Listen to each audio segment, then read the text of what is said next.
Thanks, Nick, and welcome back to the Morning Report here on Election Day, November the 2nd. We've got a number of candidates that are making a last-minute pitch. In fact, we got all the candidates for governor of Iowa. Jonathan Narcisse joins us now. He's the independent candidate. Jonathan, good morning. Good morning, sir. How are you doing? I'm doing very well. You're up and at it early. It's do you get to this last day and you just say, boy, I sure hope I've done everything I can? You know, in a school board race, you say that. In a gubernatorial race, particularly if you've never run before, you accept there's a learning curve. We've run a phenomenal race. We've run a positive race, and we've advanced solutions. I've known Governor Culver for years. He's a good guy. In fact, his administration gave me an award last year. I've known Governor Branstad for years. I actually served as a chair of a commission when he was governor and was on his inauguration committee, and he's a good guy. But what solutions have they advanced to the major issues facing Iowa? We have a massive fiscal crisis. It's not enough to point out $1 billion debt. What is your specific plan to address that and to reduce spending? In our 10 largest cities, 100% of the high schools and 95% of the middle schools are officially failing. That's not according to Jonathan Narcisse. That's according to a state taxpayer finance, state website published report that the Culver administration released over the Labor Day weekend. Our economy is in shatters as a result of the trickle-down economics that have dominated this state for the last 30 years. It's nice that Governors Branstad and Culver travel the country and the world looking for folks to come here like Walmart and Jack DeCoster. But what has been the impact on our state? The only jobs that have been created are demolishing Main Street and then hauling our profits out of state while we go from 6 members in the U.S. House of Representatives on January 3rd, 1993 to 4 on January 4th, 2013.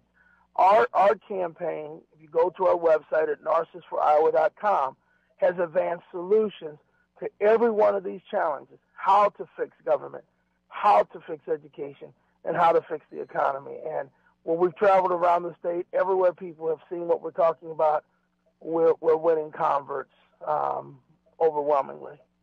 You know, you hit on a point that you know, your opponents, Branstad and Culver, they're good guys, and I truly believe that you know, everybody in the race really thinks they have the best interests of Iowa at hand, and sometimes we lose sight of that because of negative campaigning, which is something that your campaign has not done. You haven't come out and blasted the other guys as incompetent and so forth.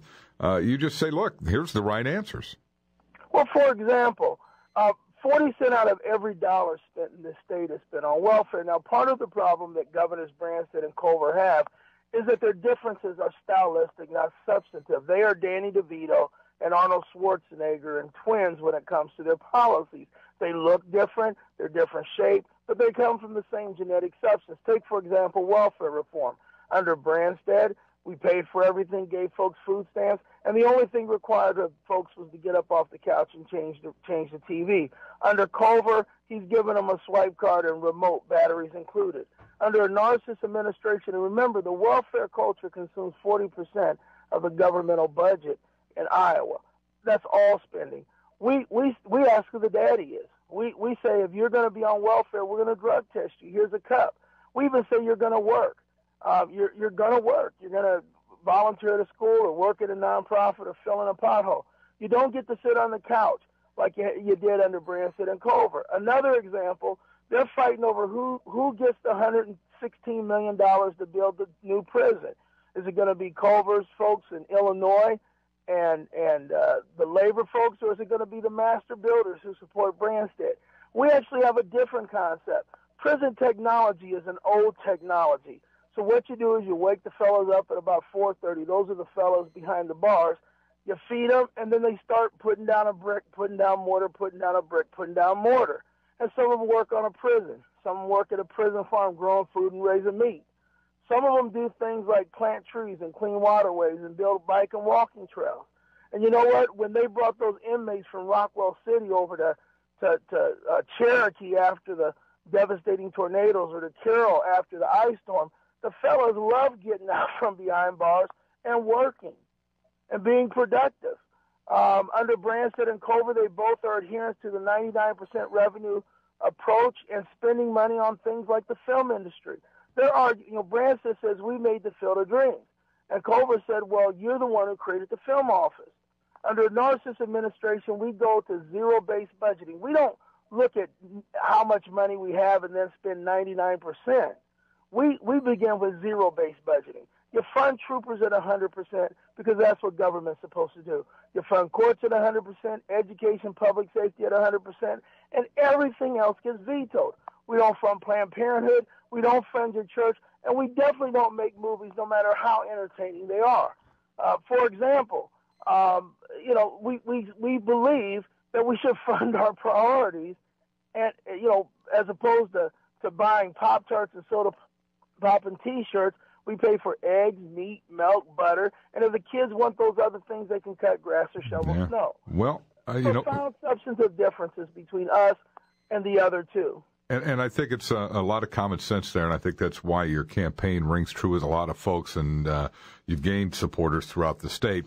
Well, we've run out of time, but I just want to say good luck today, and keep passing along the message. Yeah, and folks can call me at 515-770-1218. And guess what? Whether we win or lose on November 4th, we're back to work. Isn't it great to finally find a station just for you? WOC News Talk 1420.